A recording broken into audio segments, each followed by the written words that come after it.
ومن آياته أن خلقكم من السماء والأرض ومن آياته خلق السماوات والأرض واختلاف ألسنتكم وألوانكم إن في ذلك لآيات للعالمين ومن آياته منامكم بالليل والنهار وابتغاؤكم من فضله إن في ذلك لآيات لقوم يتفكرون ومن آياته خلق السماوات والأرض واختلاف ألسنتكم وألوانكم إن في ذلك لآيات للعالمين ومن آياته منامكم بالليل والنهار وابتغاؤكم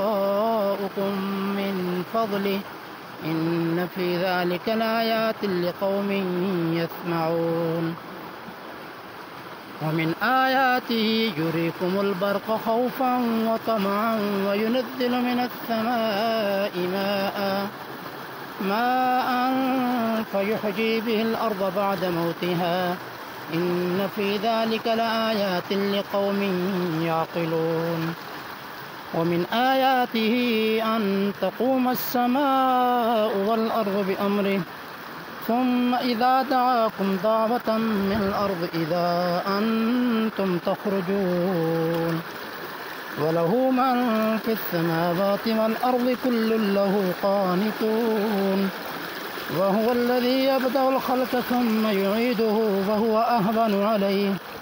وله المثل الأعلى في السماوات والأرض وهو العزيز الحكيم